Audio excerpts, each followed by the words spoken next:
saling melengkapi tubuhmu, seperti kau dan Yesus adalah satu.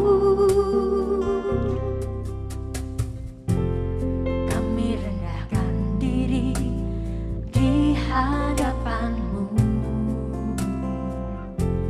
membawa hancur hati saat berseru, agar kami saling melengkapi tubuh-Mu, seperti kau dan Yesus adalah satu. Jadikan kami satu, seperti kerinduanku, agar dunia tahu bukti nyata dari kasih-Mu. Sebelum kami pergi memberitakan kasih-Mu, mulailah dari kami lebih dulu. Jadikan kami satu. Kami rendahkan diri kami, Bapa. Kami rendahkan diri di hadapan-Mu, membawa hancur hati saat berseru, agar kami saling melengkapi tubuh-Mu, seperti kau dan Yesus adalah satu. Jadikan kami satu. Jadikan kami satu, seperti kerinduanku, agar dunia tahu bukti nyata dari kasih-Mu. Sebelum kami pergi memberitakan kasih-Mu, mulailah dari kami lebih dulu. Jadikan kami satu, seperti kerinduanku, agar dunia tahu bukti nyata dari kasih-Mu. Sebelum kami pergi memberitakan kasih-Mu, mulailah dari kami lebih dulu. Jadikan kami satu. Katakan, hati kami rindu, hatiku rindu melihat kemuliaan-Mu. Hatiku rindu melihat curahan kuasa-Mu di tanah tercinta, negeriku Indonesia. Ku berdoa Indonesia penuh kemuliaan-Mu. Indonesia balik kemuliaan-Mu. Hatiku rindu melihat kemuliaan-Mu. Hatiku rindu melihat curahan kuasa-Mu di tanah tercinta, negeriku Indonesia. Ku berdoa Indonesia penuh kemuliaan-Mu. Indonesia bagi kemuliaan-Mu.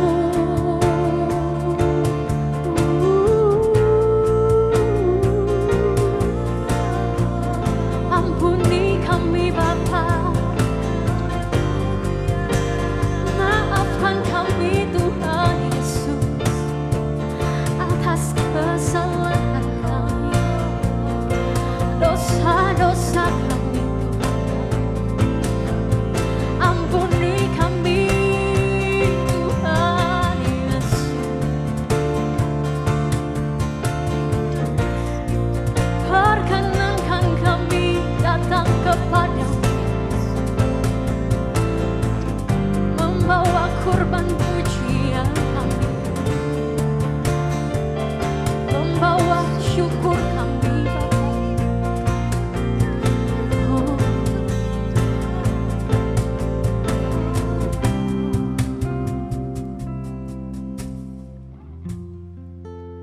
hati terasa berat, mari datang kepadanya.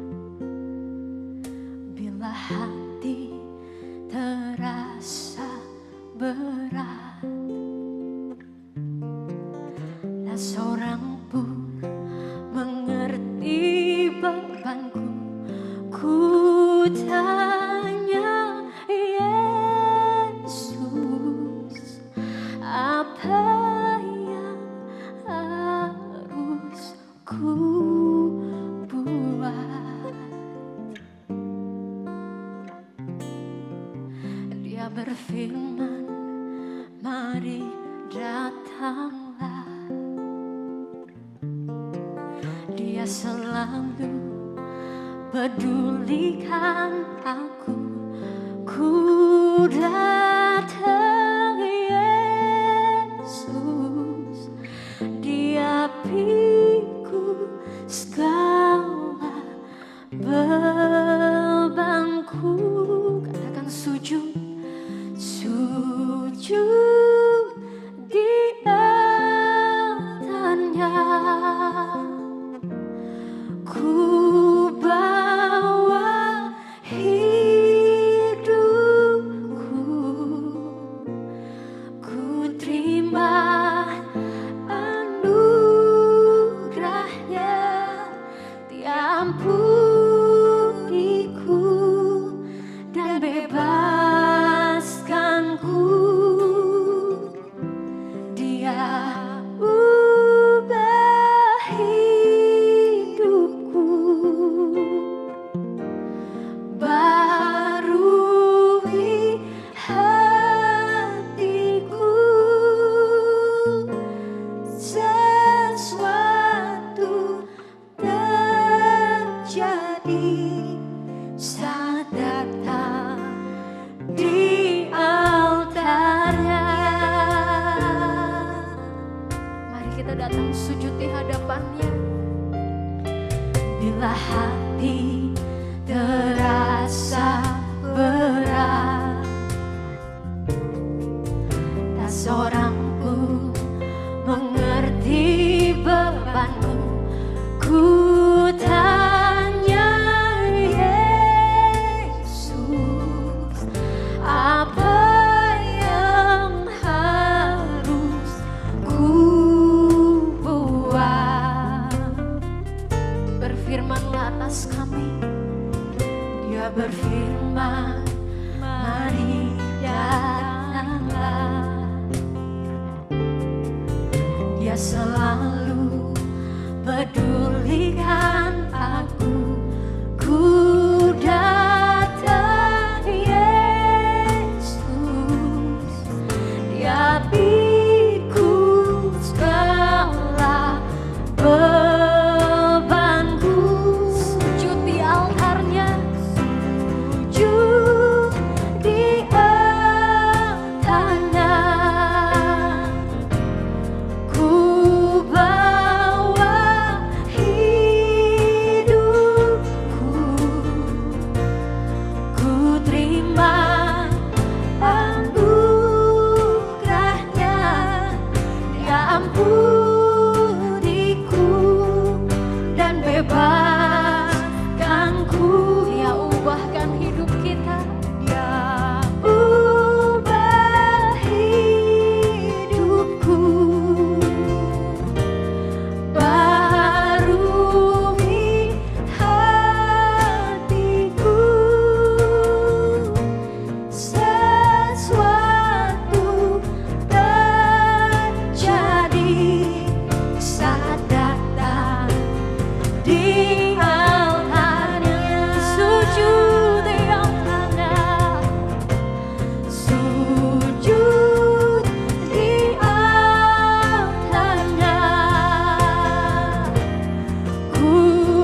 Apa kabar saudara? Siapa yang masih rindu untuk belajar kebenaran firman Tuhan? Saya percaya dimanapun saudara berada, kita semua punya hati yang lapar dan haus untuk terus belajar kebenaran firman Tuhan. Mari kita berdoa. Bapa dalam sorga, kami bersyukur untuk kasih setia Tuhan. Saat ini kami datang kembali, kami mau buka hati kami menerima setiap benih firman Tuhan yang kami percaya akan bertumbuh dan berbuah lebat dalam hidup kami. Itu sebabnya Bapa, kami ingin menyediakan tanah hati kami menjadi tanah hati yang sangat subur, supaya Roh Kudus dapat membajak dan dapat mengajar di tengah-tengah kami. Hanya di dalam nama Tuhan Yesus kami berdoa dan mengucap syukur. Sama-sama kita katakan amin. Pada kesempatan ini kita akan dilayani oleh Pastor Elia Makaraung. Saya persilakan.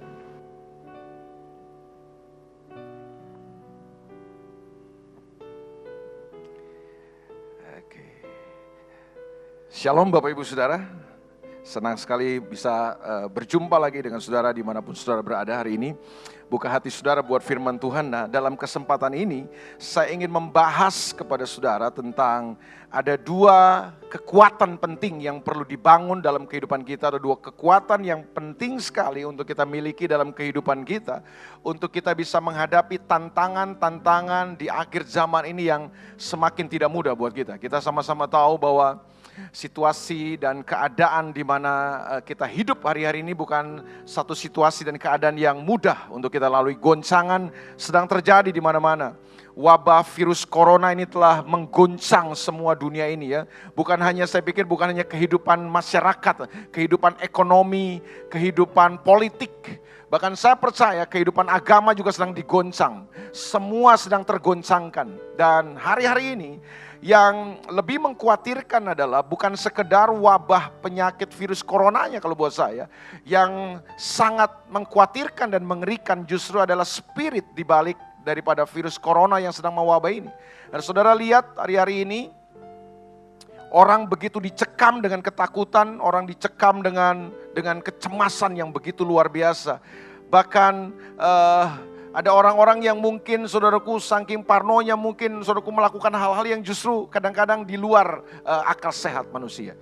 Tapi yang saya mau beritahu kepada saudara adalah bahwa Tuhan mau di tengah-tengah situasi yang seperti ini, kita jangan sampai kalah dengan situasi. Karena saya percaya bahwa Tuhan menetapkan buat kita bukan untuk menjadi umat-umat yang tergilas dan bisa tersapu oleh apapun. Justru Tuhan mau supaya gerejanya, umatnya hari ini bangkit dan menyatakan kemuliaan Tuhan. Dan saya percaya rancangan Tuhan buat kita adalah rancangan kemenangan.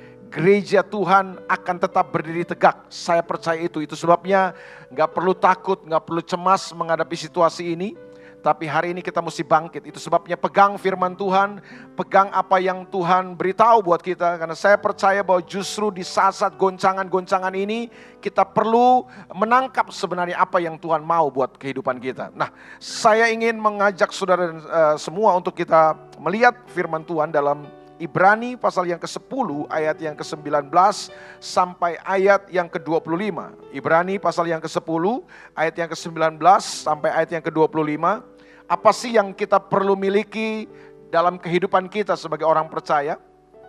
Untuk kita bisa bertahan dan bukan sekedar bertahan, kita bisa menang terhadap semua situasi ini. Saudara percaya, saudara tidak percaya, saudara suka atau tidak suka, goncangan ini akan melanda dunia ini. Goncangan akan terjadi dan kita pun mungkin akan mengalaminya. Tetapi saya tetap percaya rancangan Tuhan buat kita adalah kemenangan dalam kehidupan kita. Nah, mari perhatikan Ibrani pasal 10 ayat 19. Jadi saudara-saudara, oleh darah Yesus kita sekarang penuh keberanian. Saya ulang sekali lagi. Kita sekarang penuh keberanian dapat masuk ke dalam tempat kudus. Karena ia telah membuka jalan yang baru dan yang hidup bagi kita melalui tabir, yaitu dirinya sendiri. Dan kita mempunyai seorang imam besar sebagai kepala rumah Allah. Karena itu marilah kita menghadap Allah dengan hati yang tulus ikhlas dan keyakinan iman yang teguh, oleh karena hati kita telah dibersihkan dari hati nurani yang jahat dan tubuh kita telah dibasuh dengan air yang murni. Marilah kita teguh berpegang pada pengakuan tentang pengharapan kita, sebab Ia yang menjanjikannya setia. Dan marilah kita saling memperhatikan supaya kita saling mendorong dalam kasih dan dalam pekerjaan baik. Janganlah kita menjauhkan diri dari pertemuan-pertemuan ibadah kita seperti dibiasakan oleh beberapa orang. Tetapi marilah kita saling menasihati dan semakin giat melakukannya menjelang hari Tuhan yang mendekat. Nah, lewat bagian firman Tuhan ini, saya ingin sodorkan kepada saudara, ada 2 modal penting yang perlu kita miliki untuk kita bisa menghadapi semua situasi akhir zaman yang akan menggoncangkan. Nah, apa yang perlu kita miliki? Modal apa yang perlu kita miliki? Yang pertama, kalau saya perhatikan, modal pertama yang harus dimiliki oleh setiap orang percaya menghadapi situasi yang semakin tidak mudah ini. Semakin tidak mudah, saya berani katakan ke depan ini situasi tidak akan lebih baik. Tapi kalau saudara punya yang satu ini, saya percaya saudara dan saya bisa menghadapi semua situasi ini. Apa itu? Alkitab berkata, kita harus memiliki yang namanya ketekunan. Saya ulang sekali lagi. Firman Tuhan mengajarkan kepada kita supaya kita memiliki ketekunan. Mengapa ketekunan? Karena ketekunan adalah kualitas daripada Yesus Kristus. Alkitab berkata begini, marilah kita melakukannya dengan mata yang tertuju kepada Yesus. Dia imam besar kita. Apa artinya imam besar? Orang yang berjalan di depan kita, orang yang sudah mendahului kita, orang yang memimpin kita, itu maksudnya. Jadi Yesus telah menjadi teladan buat kita. Dan Ibrani pasal yang ke-12 bilang bahwa Yesus Kristus adalah teladan kita. Dia dengan tekun telah menanggungnya. Dia dengan tekun telah menjalaninya. Dia menggenapi kehendak Bapanya dan mengerjakannya dalam ketekunan. Nah, itu yang perlu kita miliki hari ini. Jadi modal pertama untuk kita menghadapi semua situasi ini, Alkitab katakan adalah kita harus memiliki ketekunan. Sama-sama bilang ketekunan. Nah, saudara, ketekunan ini penting karena Alkitab berkata di Matius pasal 24 itu, ayat yang ke-14. Siapa yang bertahan sampai pada kesudahannya, dialah yang akan diselamatkan. Berarti begini, kalau Alkitab berkata siapa yang bertahan sampai kesudahannya, dialah yang akan diselamatkan. Bahwa situasi ke depan dalam perjalanan kehidupan kita ini tidak akan bertambah mudah. Nah, ketika keadaannya bertambah sulit buat kita, Tuhan mau supaya kita menjadi orang yang bertahan. Nah, bagaimana caranya kita bertahan? Kita harus menjadi orang-orang yang memiliki ketekunan. Kita harus menjadi orang-orang yang bertekun. Nah, ini yang perlu kita bangun dalam kehidupan kita. Nah, yang saya mau beritahu kepada saudara, yang berbahaya daripada wabah corona ini adalah ketika wabah corona ini cuma dilihat sebagai sebuah penyakit. Padahal kan sebenarnya bukan sekedar sebuah penyakit, tapi spirit yang ada di belakangnya itu sangat berbahaya. Dia sedang menyebarkan kecemasan, ketakutan, dan lain sebagainya. Nah, waktu saudara dan saya takut, maka ketakutan yang menguasai kehidupan kita telah menggeser iman kita. Nah, waktu iman kita nggak punya tempat dalam hidup kita lagi karena tergeser oleh ketakutan dan kecemasan dan kekhawatiran yang berlebihan, maka yang terjadi akhirnya adalah kita nggak bisa jadi orang-orang yang bertekun. Karena untuk bertekun, tadi ayat yang sudah kita baca dalam Ibrani pasal yang ke-10 ini, bahwa keyakinan iman yang teguh itu penting. Bagaimana caranya kita bisa bertekun kalau kita nggak punya keyakinan iman yang teguh? Nah, buat saya, yang berbahaya daripada virus corona hari ini adalah dia sedang mau menyerang keyakinan iman kita. Sehingga manusia dicengkram dengan sebuah spirit ketakutan yang luar biasa. Waktu kita dicengkram dengan spirit ketakutan, iman tersingkir dari hidup kita. Iman tidak punya tempat dalam hidup kita. Sehingga yang terjadi begini, iman tidak bisa mendominasi kehidupan kita lagi. Dan waktu iman kita rapuh, waktu iman kita tergusur, waktu iman kita bergeser, maka yang terjadi gini, kita akan jadi orang-orang yang tidak bisa bertekun dalam kehidupan. Hari ini, bertekunlah. Orang yang bertekun adalah orang yang menghadapi apapun dan terus berjalan. Alkitab berkata begini, sama seperti petani waktu dia menanam benih, ketika besok pagi dia datang lagi ke sawahnya, ke ladangnya, benih itu mungkin belum tumbuh, tapi dia harus kerjakan apapun, dia akan lakukan apapun supaya kemudian satu saat nanti dia akan menuai dari apa yang dia tabur. Ketekunan itu butuh proses, dan saya percaya goncangan-goncangan yang sedang terjadi ini adalah sebuah proses yang Tuhan izinkan terjadi, supaya kemudian gini, disitulah terlihat kualitas kehidupan kita. Dan saya berdoa supaya saudara hari ini menjadi umat-umat, orang-orang percaya yang bukan sekedar percaya kepada Tuhan, tapi menjadi orang-orang percaya yang terus dapat berjalan dalam kekuatan bersama dengan Tuhan. Apapun situasinya, kita akan lakukan semuanya. Kita akan terus berjalan bersama dengan Tuhan. Kita tidak akan goyah, kita tidak akan menyerah, kita tidak akan pernah berhenti. Situasi boleh membatasi kita, tapi iman kita tetap berkata, Yesus adalah segala-galanya buat hidupku. Ini yang penting, saudaraku. Ketekunan ini penting, karena ketekunan bicara tentang sebuah kualitas kehidupan. Waktu keadaan-keadaan yang tidak menyenangkan, keadaan-keadaan yang sulit datang buat kita. Apakah kita punya ketekunan dalam kehidupan kita? Sebuah keyakinan iman yang teguh, yang tidak goyah, untuk kita tetap mengerjakan kehendak Tuhan dalam kehidupan kita. Itu penting. Saudara, kalau sudah suka dengan sebuah sejarah atau sejarah, saudara tentu mengenal. Ada seorang yang bernama Horatio Spafford. Spafford adalah seorang lawyer tadinya, seorang advokat yang kemudian banting setir masuk ke dunia bisnis, dan dia punya bisnis sangat diberkati Tuhan. Dia terjun dalam bisnis properti, dan saudara tahu hampir sepertiga properti di kota Chicago waktu itu adalah milik daripada Horatio Spafford. Dia seorang yang kaya raya, diberkati Tuhan dengan luar biasa. Saudara, Spafford itu punya 5 orang anak. 1 orang anak laki-laki yang pertama, dan 4 anaknya yang lain adalah perempuan. Satu hari di tengah-tengah kehidupan mereka sedang berjalan aman, semuanya berjalan baik dan lancar, tiba-tiba sebuah badai datang, goncangan datang dalam kehidupannya. Anaknya yang pertama, anak laki-laki satu-satunya, kemudian menderita sakit. Jatuh sakit, dan sakitnya bertambah parah, tidak dapat diselamatkan. Singkat cerita, anaknya ini meninggal. Anaknya ini tewas karena sakit itu, saudaraku. Istri daripada Spafford kemudian terpukul. Dia begitu sedih. Spafford juga sedih, kehilangan anak laki-laki satu-satunya. Itu sebabnya dia berusaha menghibur istrinya karena kehilangan anak laki-laki satu-satunya. Dan saudara tahu, belum selesai. Mereka sedang bersedih karena kehilangan anak laki-laki satu-satunya. Tiba-tiba, kalau saudara ingat dalam sejarah, kota Chicago pernah mengalami satu peristiwa yang sangat dahsyat, bencana yang luar biasa. Mengalami kebakaran yang luar biasa. Itu terkenal dengan peristiwa The Great Chicago Fire itu. 2/3 kota Chicago habis ludes terbakar. Dan terbanyak itu adalah aset daripada Horatio Spafford. Singkat cerita, asetnya, bisnisnya terpukul. Belum habis kesedihan mereka karena kehilangan anak laki-laki satu-satunya. Bisnisnya terpukul hebat. Itu sebabnya Spafford bermaksud untuk menghibur istrinya dan 4 anaknya.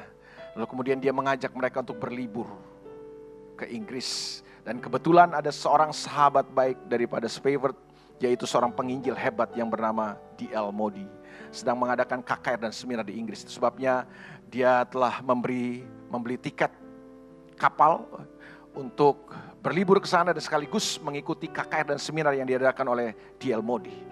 Nah saudara, beberapa hari menjelang keberangkatan mereka, tiba-tiba Spafford harus membatalkan karena ada urusan bisnis yang dia tidak bisa tinggalkan, karena ini menyangkut masa depan bisnisnya ke depan. Itu sebabnya kemudian Spafford memutuskan untuk tinggal di kota Chicago dan membiarkan istri dan keempat anak perempuannya berangkat lebih dulu, nanti dia menyusul dengan kapal berikutnya. Dan saudara, betul apa yang terjadi waktu istrinya dan keempat anak perempuannya ini berangkat lebih dulu ke Inggris menggunakan kapal. Tiba-tiba di tengah perjalanan itu, kapal yang ditumpangi oleh istri dan keempat anak perempuan Spafford mengalami kecelakaan.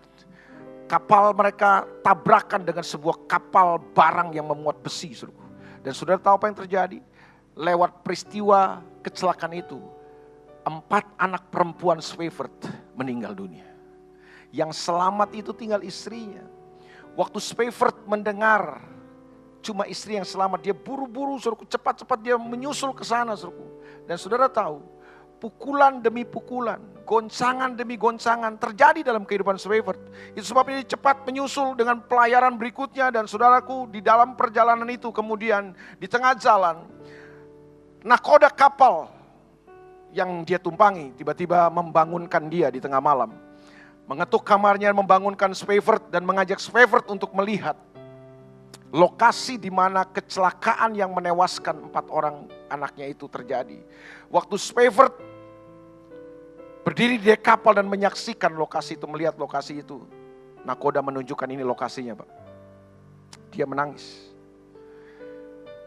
Hatinya hancur mengingat peristiwa itu.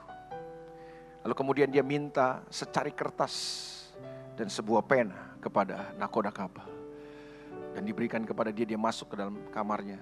Dan saudara tahu, di kamar itulah Spafford menuliskan sebuah kata-kata yang akhirnya diambil menjadi sebuah lirik lagu yang sangat legenda dan sangat memberkati banyak orang. When peace like a river attended my way, when sorrow like sea billows roll, whatever my Lord you have taught me to say, it is well with my soul. Saudara, lirik kata-kata yang ditulis oleh Spafford telah dia jadikan sebuah lirik lagu yang sangat luar biasa. It is well with my soul. Di tengah-tengah situasi seperti itu, di tengah goncangan-goncangan yang datang bertubi-tubi, Spafford tetap berkata begini, semua baik, semua aman-aman aja. Tuhan mengajarkan kepada saya untuk melihat bahwa semuanya baik. Gimana mungkin, saudara? Orang yang mengalami badai demi badai, goncangan demi goncangan dapat berkata seperti itu. Itu yang saya bilang, kalau dia tidak punya keyakinan iman yang teguh, dia gak mungkin bertekun untuk menghadapi semuanya. Hari saja mau memberitahu sama saudara gini, situasi ke depan tidak akan lebih baik. Tapi waktu saudara punya keyakinan iman yang teguh, maka disitulah kita bisa menjadi orang-orang yang terus bertekun dalam kehidupan kita. Sampai pada akhirnya, apapun yang terjadi, kita akan tetap berkata, Tuhan adalah segala-galanya. Saya pernah membaca satu kisah tentang seorang pemimpin gereja di Smyrna yang bernama Polikarpus. Itu luar biasa. Waktu terjadi aniaya, kekristenan begitu ditekan oleh penguasa pada zaman itu. Polikarpus, waktu dia ingin ditangkap, murid-muridnya sebenarnya ingin melarikan dia, menyembunyikan dia. Tapi Polikarpus memutuskan untuk terus hadapi semuanya. Dan saudara tahu, dia ditangkap oleh penguasa waktu itu. Dan dia diancam. Tinggalkan Yesusmu. Hujat Yesusmu, kami akan bebaskan kau. Polikarpus berkata begini, ada satu statement kalimat yang luar biasa yang tidak akan pernah saya lupa. Polikarpus berkata begini, 86 tahun saya hidup bersama dengan dia dan melayani dia. Tidak pernah sekalipun dia mengecewakan hidupku. Bagaimana mungkin aku bisa mengkhianati dia? Sebuah ungkapan keyakinan iman yang luar biasa. Dan saudara tahu akhirnya apa yang terjadi? Karena statement itu, karena keteguhan hati seperti itu, Polikarpus harus dibakar hidup-hidup dan dia akhirnya tewas. Tapi yang saya mau beritahu kepada saudara gini, saya percaya ini bukan masalah mati atau tidak mati, tapi masalahnya begini, Polikarpus dapat menunjukkan ketekunannya sampai akhir hidupnya. Nah, kualitas seperti ini yang sedang Tuhan cari hari ini. Itu sebabnya Yesus pernah berkata gini, apabila anak manusia datang, adakah ia menjumpai iman di bumi ini? Saya cuma ingin beritahu gini, jangan sampai situasi dan keadaan hari-hari ini justru menggerus iman kita. Karena saking ketakutannya kita, iman kita tidak punya tempat lagi dalam kehidupan kita. Dan waktu iman kita gak punya tempat lagi, kita akan menjadi orang-orang yang gampang sekali digiring ke ladang pembantaian daripada kerajaan kegelapan ini. Itu sebabnya tetap teguh dalam imanmu supaya engkau tetap bisa bertekun dalam kehidupan. Modal yang kedua yang kita perlu miliki dalam kehidupan ini, sekaligus ini merupakan spirit yang sangat berbahaya saya pikir daripada virus corona yang sedang merajalela hari ini. Mengapa? Karena bukan hanya spirit ketakutan yang sedang dibangun, yang sedang dilancarkan oleh virus corona ini. Tapi saudara perhatikan, spirit isolasi pun sedang disebarkan ini. Orang semakin saling individu, orang semakin terisolasi. Dan sudah lihat hari-hari ini saudaraku, saya mendengar banyak cerita daripada teman-teman saya yang bekerja di kantor. Orang di kantor itu saling curiga satu dengan yang lain. Apakah mungkin jangan-jangan kamu sudah terpapar ini. Jadi orang takut untuk berdekatan, orang memilih untuk menjaga jarak dan lain sebagainya. Tahukah saudara, saya tidak ingin berkata saudara harus langgar itu himbauan seperti bukan, saya tidak ingin mengajarkan itu, tapi yang saya mau beritahu, sadarkah saudara bahwa ada sesuatu yang jauh lebih berbahaya daripada sekedar sebuah penyakit. Dia sedang menebarkan sebuah spirit isolasi, dan kalau ini dibiarkan terus-menerus tanpa kita sadari, itu akan membuat kita terbiasa kita terisolasi. Dan itu yang membuat akhirnya gini, kuasa persekutuan yang harusnya menjadi kekuatan daripada umat percaya di akhir zaman ini sedang diserang. Makanya dalam Ibrani pasal yang ke-10 ayat yang ke-24 dia berkata begini, dan marilah kita saling memperhatikan supaya kita saling mendorong dalam kasih dan dalam pekerjaan baik. Janganlah kita menjauhkan diri dari pertemuan-pertemuan ibadah kita seperti dibiasakan oleh beberapa orang. Tetapi marilah kita saling menasihati dan semakin giat melakukannya menjelang hari Tuhan yang semakin mendekat. Justru kedatangan Tuhan semakin mendekat. Justru di tengah-tengah situasi akhir zaman yang semakin tidak menentu ini, kita harus semakin giat katanya melakukannya. Melakukan apa Pak? Semakin giat melakukan apa? Bersekutu. Menghidupi budaya daripada sorga, menghidupi satu budaya atau gaya hidup daripada kerajaan sorga yang namanya gaya hidup saling. Itu penting. Justru sadar nggak saudara bahwa spirit isolasi ini sedang mencengkram banyak orang, sehingga yang terjadi gini, jangan sampai gereja Tuhan dan umat percaya lengah dan kita kemudian terjebak dalam perangkap ini, dalam jerat kerajaan kegelapan ini, sehingga yang terjadi gini, kita akhirnya memilih dan memutuskan dalam hidup kita untuk tidak lagi hidup dalam persekutuan, padahal kekuatan orang percaya salah satunya di akhir zaman ini adalah kita dapatkan di dalam kuasa persekutuan itu. Maka dia katakan ini, janganlah kamu menjauhkan diri. Tapi sekarang ini kita disuruh menjauh kan. Kita sedang digiring untuk menjauh. Alkitab berkata, janganlah kamu menjauhkan diri. Kamu harus semakin giat melakukannya. Apa yang harus kita lakukan semakin giat? Perhatikan di situ. Bukan sekedar ketemunya, bos. Bukan sekedar kumpulnya. Saya mengerti ada orang yang kumpul-kumpul tapi nggak ngerti untuk apa kumpul. Jadi cuma sekedar kumpul-kumpul. Gereja bukan sekedar kumpulan. Alkitab nggak suruh kita cuma sekedar berkumpul dan bertemu. Tapi dalam kumpulan itu, apa yang kita lakukan itu yang penting. Gaya hidup Tritunggal itulah yang harus kita lakukan. Gaya hidup Tritunggal itu apa? Saling itu loh. Saling memperhatikan, saling membangun, saling menasihati. Seperhatikan dari ayat 24 sampai 25 ada berapa kata saling. Itu diulang berapa kali. Itu penting. Dan ketahuilah saudara, gaya hidup saling ini adalah gaya hidup kerajaan Allah. Gaya hidup saling adalah budaya kerajaan Allah. Itu budaya Tritunggal. Itu yang tidak bisa harusnya tersingkir dari kehidupan kita. Waktu kita menyingkirkan itu, kita sedang menyingkirkan sebuah kuasa dan kekuatan yang Tuhan mau kasih buat kehidupan orang percaya. Yesus pernah berkata gini, di mana ada 2-3 orang berkumpul dan sepakat di dalam namaku, di situ aku hadir. Kan bukan sekedar kumpul lalu kita ucapin dalam nama Yesus, bukan sekedar itu.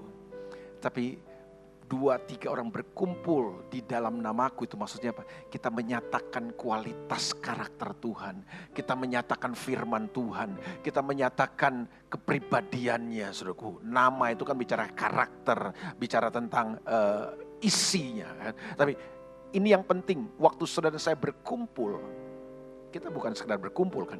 Waktu kita bersekutu, kita bukan sekedar bersekutu. Ada orang berkumpul tapi tidak bersekutu. Jadi bersekutu tanpa persekutuan. Itu bukan yang saya maksud. Orang percaya dipanggil untuk bersekutu. Bersekutu dengan Tuhan dan bersekutu dengan orang percaya. Dan Alkitab berkata, janganlah kita menjauhkan diri dan semakin giat harusnya melakukannya. Nah, ini kekuatan orang percaya. Mari hari ini di tengah-tengah situasi yang seperti ini, justru jangan terus mengisolasi diri saudara. Lakukan sesuatu, berkumpullah saudaraku, bersekutulah dengan orang percaya saudaraku. Ya tidak perlu besar kan, 2-3 orang. Saudara mari hidupi saling. Justru di situ kekuatan kita. Di situ kekuatan kita. Justru kita menghindar dari kehidupan saling itu, Kita tidak punya kekuatan. Kita tidak punya kekuatan untuk menghadapi semua tantangan-tantangan akhir zaman ini. Ingat, kerajaan kegelapan sedang menggiring kita dan membawa kita kepada ladang pembantaian. Kita jangan mau terjebak. Makanya gini, kita harus cerdas hari ini untuk membaca begini. Spirit apa yang sedang bekerja di balik semua virus penyakit ini. Bukan hanya spirit ketakutan, tapi spirit isolasi.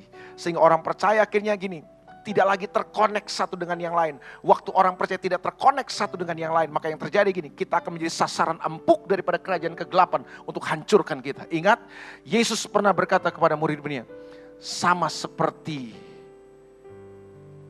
domba di tengah-tengah serigala, aku mengutus kamu. Seperti apa?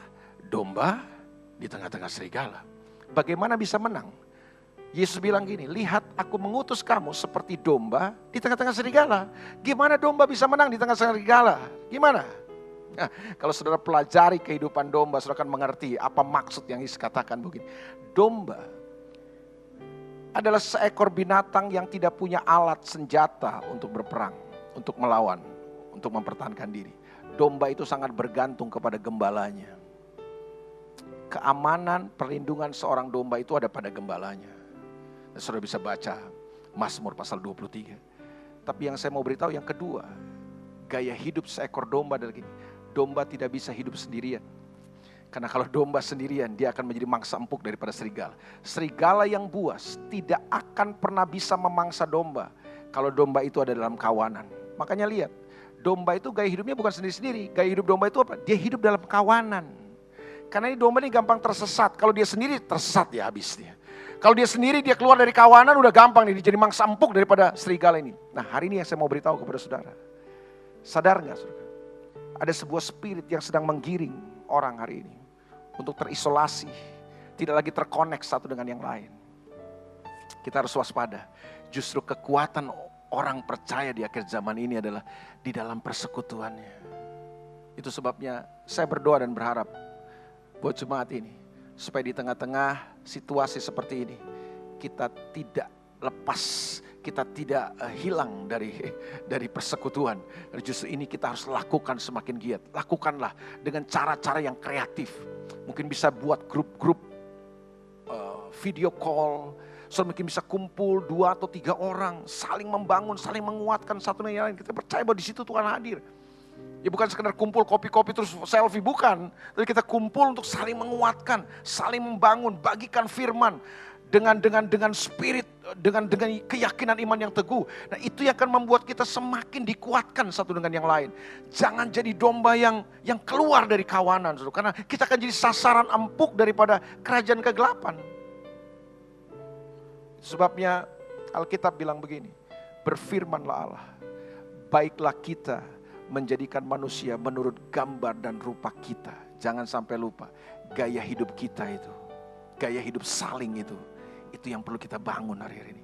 Karena Tuhan telah mendesain dari sejak awal buat kita, supaya kita diberi kemampuan untuk membangun hubungan satu dengan yang lain. Kita terkoneksi satu dengan yang lain. Tuhan tidak pernah mendesain kita sendirian. Tuhan tidak pernah mendesain manusia untuk hidup seorang diri. Tuhan mendesain manusia serupa dan segambar dengan kita. Apa kata kita itu? Kata kita itu kan menunjukkan bahwa tidak sendiri. Tuhan kita hebat, Tuhan kita jaya, Tuhan kita menang, Tuhan kita dahsyat. Itu karena Dia adalah kita, Bapa, Anak dan Roh Kudus. Nah, waktu kita hidupi gaya hidup itu, kita akan seperti Tuhan, jaya, hebat, dahsyat dan tak terkalahkan. Di situ letak kekuatan kita. Mari hari ini saudaraku, jangan lepas daripada koneksi sama orang percaya. Terkoneklah saudara. Bangun saudaraku persekutuan dengan orang-orang percaya hari ini. 2-3 orang saudara kumpul. Kuatkan satu dengan yang lain, bagikan firman di situ. Dan itu yang membuat kita bisa bertahan menghadapi semua tantangan akhir zaman ini. Dan kita tidak tergerus kalah dalam kehidupan kita.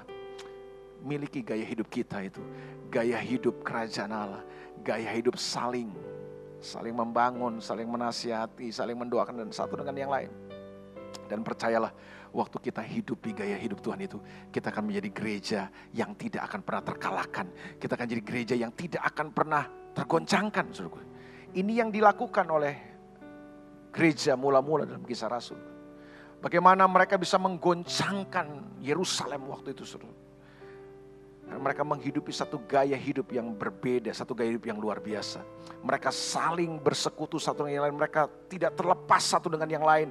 Mereka hidup, mereka berkumpul, bukan sekedar kumpul, tapi gaya hidup saling itulah yang mereka bagikan. Mereka saling memperhatikan, saling menolong satu dengan yang lain. Justru di saat-saat seperti inilah dunia dapat melihat bahwa kita berbeda dengan dunia ini. Kenapa? Karena ada sebuah gaya hidup Tritunggal yang kita bagikan kepada orang di sekitar kita. Gaya hidup saling itu, saling menguatkan, saling mendoakan, saling menasihati satu dengan yang lain, saling membangun. Disitulah letak kekuatan kita. Ingat, jangan pernah sendirian. Karena waktu kita terisolasi, kita sendirian. Maka yang percaya yang terjadi adalah gini, ada banyak hal-hal bodoh yang kita bisa kerjakan dalam kehidupan. Yang menarik, ini yang menarik. Saya baru mendengar beritanya, coba mungkin bisa dicek. Setelah wabah corona ini melanda Wuhan, justru angka perceraian di kota Wuhan itu meningkat. Why? Mengapa? Jangan-jangan karena ini memang. Spirit isolasi telah menghancurkan ketergantungan kita satu dengan yang lain. Sehingga yang terjadi gini, kita semakin mementingkan diri kita sendiri, kita semakin egois. Coba kita buka sama-sama Amsal pasal 18 ayat yang pertama. Amsal pasal 18 ayat yang pertama. Kita perlu datang hari ini untuk mengalahkan semua spirit yang ada di balik virus corona ini. Dan kita akan keluar jadi pemenang. Amsal pasal yang ke-18 ayat yang pertama. Firman Tuhan berkata begini. Orang yang menyendiri mencari keinginannya sendiri. Saya ulang sekali lagi. Orang yang menyendiri mencari keinginannya. Orang tuh kalau udah terbiasa sendiri, dia akan semakin selfish, semakin apa lagi ya? Semakin egosentris, semakin individualistis. Maka yang terjadi apa katanya? Amarahnya meledak terhadap setiap pertimbangan. Saya ulang. Orang yang menyendiri mencari keinginannya sendiri kan. Amarahnya meledak terhadap setiap pertimbangan. Emosi kita jadi nggak stabil. Kita jadi orang yang labir. Kita jadi orang yang gampang baper, cemas, khawatir, takut. Karena kita terus berpikir cuma diri kita sendiri. Mari hari ini saudaraku, di tengah-tengah situasi dunia yang seperti ini, ketika situasi tambah sulit, justru firman Tuhan berkata gini, kita harus semakin giat melakukannya. Apa yang perlu kita lakukan semakin giat? Bersekutu sama orang percaya. Hidup dalam persekutuan, gaya hidup saling, itu penting sekali. Supaya kemudian gini, kita nggak kalah menghadapi situasi ini. Kita nggak terpuruk, kita nggak tergilas oleh semua situasi ini. Justru kita menang. Saya percaya, inilah saatnya dunia melihat kita tampil dengan sebuah gaya hidup yang berbeda. Gaya hidup kerajaan Allah, gaya hidup saling. Nah ini kekuatan kita. Saudara tahu, di Israel, ada sebuah hama yang paling ditakuti. Namanya hama belalang. Kalau hama belalang itu datang, dia bisa bikin habis itu dari pucuk pohon sampai akarnya. Itu bisa dibabat habis sama belalang. Tapi tahukah saudara, kalau belalang seorang diri dia cuma terbang 1 meter, paling jauh lah 2 meter lah belalang itu. Gak ada orang yang takut sama belalang kalau cuma sendiri. Tapi kalau belalang itu telah menjadi sebuah kawanan, sekelompok besar, dia akan menjadi hama yang paling menakutkan. Itu sebabnya saya percaya gini, justru kekuatan kita ada di dalam persekutuan. Jangan menjauhkan diri dari persekutuan saudara. Justru di saat-saat ini, kita perlu connect satu dengan yang lain. Supaya kemudian di situ kita membagikan gaya hidup saling. Kita menghidupi gaya hidup saling, yang lemah dikuatkan di sana. Yang sakit mengalami kesembuhan. Saya percaya ada manifestasi dari kuasa dan hadirat Tuhan yang bisa terjadi waktu kita bersekutu bersama. Itu sebabnya 2 modal yang perlu kita miliki untuk menghadapi tantangan di akhir zaman ini. Memiliki keyakinan iman yang teguh supaya kemudian kita bisa bertekun dalam keadaan seperti ini. Karena Alkitab berkata, siapa yang bertekun, siapa yang bertahan sampai kesudahannya, ia yang akan diselamatkan. Yang kedua, modal yang perlu kita miliki adalah gini. Jangan menjauhkan diri. Jangan biarkan iman saudara, spirit saudara terisolasi. Justru hari ini, terkoneklah dengan sesama orang percaya. Bangun gaya hidup saling itu, supaya kemudian kita semua memiliki kekuatan yang dahsyat di akhir zaman ini. Situasi boleh datang, goncangan boleh datang, situasi yang sulit boleh datang, kita akan tetap berkemenangan bersama dengan Tuhan. Selamat menghidupi gaya hidup Tuhan. Selamat menghidupi modal yang kuat buat kita hadapi semua tantangan. Selamat berkemenangan dalam Tuhan Yesus. God bless you. Tuhan berkati saudara. Mari kita berdoa bersama-sama. Tuhan, kami tahu hari ini tidak mudah untuk kami lalui. Ada satu wabah virus yang sangat menakutkan yang sedang melanda seluruh dunia ini. Tapi sebagai orang percaya hari ini kami tidak mau bodoh. Kami mau belajar untuk melihat apa yang tidak terlihat. Bahwa kami melihat di balik wabah virus corona ini, ada satu spirit yang sedang disebarkan oleh kerajaan kegelapan untuk membuat manusia dicengkram dengan ketakutan. Tapi hari ini kami mau bangkit untuk mengalahkan semua ketakutan kami. Kami ingin berkata kepada hati kami, kepada jiwa kami, bangkitlah, pujilah Tuhan. Hadapilah semua tantangan dengan penuh keberanian, karena darah Yesus telah menguduskan dan menebus kami semua. Terima kasih Tuhan. Hamba berdoa buat setiap orang yang mendengar firman Tuhan ini, dimanapun mereka berada, yang sedang mengalami ketakutan-ketakutan, di dalam nama Yesus firman Tuhan datang meneguhkan iman mereka, bangkitkan iman mereka, supaya mereka bangkit hari ini dan hadapi semua situasi ini dengan ketekunan, dengan kekuatan dari Tuhan, dengan kekuatan kasih karunia Tuhan, karena Engkau adalah teladan kami, Engkau berjalan di depan kami sebagai imam besar kami, dan kami percaya sama seperti Engkau menang Tuhan, kami juga pasti menang bersama dengan Engkau. Hamba berdoa supaya di balik virus corona ini, spirit isolasi ini tidak mencengkram umat-Mu. Kami sadar, kami mengerti bahwa justru di hari-hari ini menjelang kedatangan-Mu kembali yang kedua kali, di mana situasi tidak akan bertambah mudah, justru kami harus semakin giat melakukan. Kami harus semakin giat untuk bersekutu dengan orang percaya, membangun sebuah gaya hidup saling, supaya kemudian kami tidak terisolasi, kami terkonek satu dengan yang lain, dengan cara-cara yang baru, dengan cara-cara yang kreatif. Tuhan kasih hikmat buat umat-Mu, supaya situasi dan keadaan ini tidak membunuh iman kami, tapi justru di waktu-waktu ini kami bisa membagikan Kristus, membagikan damai sejahtera, membagikan kasih Tuhan yang ada dalam kami kepada banyak orang, sehingga orang bisa dikuatkan, orang bisa dibangun, orang bisa disembuhkan, orang bisa dipulihkan, sehingga sungguh kemuliaan-Mu nyata buat kami. Berkati umat Tuhan, tolong umat-Mu Tuhan, supaya hari-hari ini justru kami tidak kalah dengan situasi, kami justru menaklukkan semua situasi kami. Dalam nama Tuhan Yesus kami berdoa dan kami mengucap syukur. Yang percaya sama-sama katakan amin. Tuhan berkati saudara.